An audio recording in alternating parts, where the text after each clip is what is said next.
Assalamualaikum warahmatullahi wabarakatuh. Welcome back to my channel. Nah, teman-teman, di video kali ini saya mau share tentang proses pembelajaran lewat online atau jarak jauh yang paling cocok untuk diaplikasikan ya, baik itu SD, TK, SMA atau SMP. Nah, sebelumnya jangan lupa di subscribe my channelnya yang belum subscribe ya.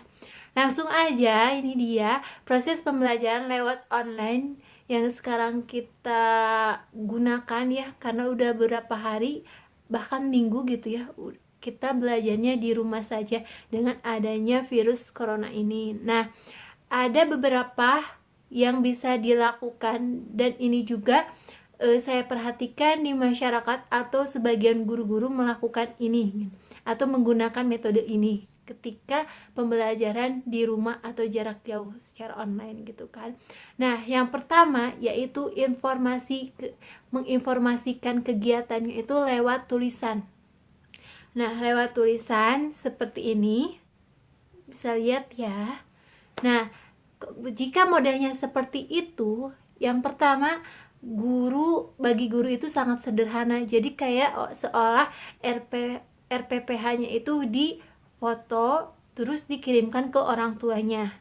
Kemudian anak, kalau caranya seperti itu, anak tidak akan mendengar langsung mengenai apa yang diperintahkan gurunya, tapi anak mendengar lewat orang tuanya gitu kan. Anak merasa tidak seperti sedang belajar bersama gurunya, padahal itu karena anak merasa bahwa apa yang ia lakukan adalah yang diperintahkan orang tuanya, meskipun itu sumbernya dari guru gitu kan. Kemudian anak tidak terlibat di dalam mencari informasi mengenai kegiatannya, karena awalnya itu pakai informasi yang seperti ini. Jadi anak hanya cukup mendengarkan apa yang dikatakan orang tuanya, padahal seharusnya anak harus tahu sendiri apa yang harus dilakukan mengenai tugas yang diberikan gurunya gitu kan. Nah, selanjutnya tidak ada kegiatan sapa guru dan anak gitu kan, karena kan tugasnya juga kan lewat tulisan. Jadi kan bagaimana orang guru mau menyapa anak gitu. Nah, selanjutnya orang tua harus ekstra paham mengenai kegiatan yang ada di kertas itu kan, atau yang ada di tulisan itu gitu kan. Nah, yang harus ada di kertas itu. Jadi lebih ke guru, orang tuanya tuh harus paham banget mengenai tugas atau kegiatan yang diberikan guru yang ada di dalam tulisan gitu kan. Nah, selanjutnya yaitu lewat video. Nah, ada juga orang yang melakukan pembelajarannya itu lewat video. Jadi si gurunya itu membuat video mengenai kegiatan hari itu, kemudian diedit dan sebagainya, terus di-share ke orang tuanya. Jadi si anak melihat video yang dibuat oleh gurunya gitu kan.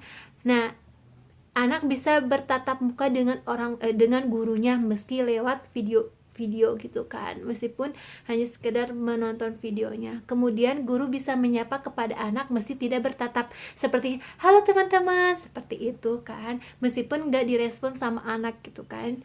Kemudian anak bisa memutar kembali video yang dikirimkan gurunya. Jadi ini bisa dikerjakan kapan aja, bisa pagi, bisa siang, bisa malam gitu kan. Nah, setelah itu anak bisa memutar kembali gitu. Jadi kayak seperti nonton YouTube gitu kan. Nah, kemudian anak bisa mendengarkan langsung mengenai tugas yang dibuat gurunya karena menggunakan video, sehingga guru bisa memerintahkan kepada anak secara langsung. Misalkan kayak gini. Halo teman-teman, hari ini kita akan membuat rumah dari kertas lipat ya. Kalian siap? Kalian pasti bisa kan?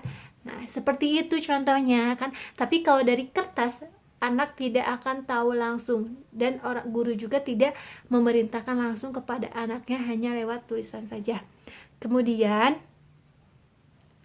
orang tua hanya menemani anak saat anak mengerjakan, karena apa ya, karena anak udah tahu apa yang ia lakukan, apa yang ia kerjakan mengenai perintah gurunya, sehingga anak akan mengerjakan sendiri tanpa dibantuan orang tua gitu. Cuman anak akan meminta pertolongan ke orang tua ketika anak tidak bisa melakukan seperti menggunting, seperti menggunting, membuka lab, dan sebagainya gitu kan. Kemudian guru harus membuat video yang dipahami anak, jadi videonya harus dipahami anak gitu, jangan terlalu panjang, jangan terlalu harus jelas gitu apa yang diperintahkan di dalam video itu untuk anak gitu kan. Kemudian kegiatan sehari-hari bisa diterapkan melalui video, jadi seperti ini. Sehari-hari biasa di sekolah itu ada pembukaan, ada inti, ada penutup. Nah, di video juga kita bisa menggunakan itu. Misalkan kita pembukaannya, Assalamualaikum warahmatullahi wabarakatuh. Sebelum kita belajar, mari kita berdoa dulu, seperti itu.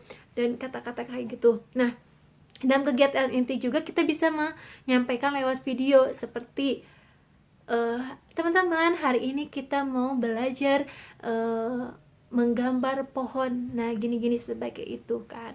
Nah, penutup juga bisa kan, sebelum kita pulang adalah kita berdoa dan sebagainya gitu kan. Bisa dipahami ya kelebihan dan kekurangannya di setiap dari poin 1 dan kedua. Nah, selanjutnya yaitu mengenai video call. Jadi ada yang menggunakan informasi kegiatannya lewat tulisan, di foto terus kirimkan ke orang tua, dan ada juga yang melalui lewat video. Jadi gurunya bikin video terus di-share ke orang tua muridnya gitu. Dan ada juga yang menggunakan video call. Nah, menurut saya kalau menggunakan video call itu orang tua dan guru harus mempunyai kuota yang banyak gitu kan untuk mendukung kegiatan tersebut gitu kan. Terus jika menggunakan video call tidak bisa diputar kembali gitu kan, jadi harus langsung. Jadi ketika gurunya kita video callan jam 7 berarti harus jam 7 dan orang tua juga mau gak mau harus gitu kan gitu. Nah, kemudian penyampaiannya itu kurang kondusif gitu kan. Kenapa? Karena kan jika video callan itu harus mendukung sinyalnya kan. Kalau sinyalnya lemot ya nanti loading gitu kan, jadi penyampaian materinya juga nggak akan tersampaikan karena sinyalnya juga tidak mendukung gitu kan. Nah, hal itu menurut saya kurang tepat gitu kalau menggunakan video call. Jadi lebih baik menggunakan lewat video aja gitu kan, jadi bisa diulang-ulang, bisa disimpan dulu gitu ketika orang tuanya lagi santai atau apa, baru dikerjakan. Tapi kalau video call itu harus benar-benar orang tuanya tuh mengalah gitu kan, ketika sibuk itu harus mengalah, lihat dulu video call kayak gitu kan. Nah, dari 3 poin itu, yang pertama informasi kegiatan lewat tulisan, yang kedua lewat video, yang ketiga yaitu video call. Nah, menurut saya lebih ke nomor 2 ya, kalian bisa paham mana yang maksud saya gitu kan. Nah, cukup sekian dari saya pembahasannya. Jika kalian setuju dengan pendapat saya ini, kalian boleh like video ini dan share ke teman-teman kalian. Dan jika kalian tidak setuju dengan pendapat ini, kalian boleh menanyakan apa yang menurut kalian kurang paham dengan video ini. Dan terima kasih ya sudah menonton video ini, dan jangan lupa ya like, comment, share, and subscribe, dan see you next video. Dadah.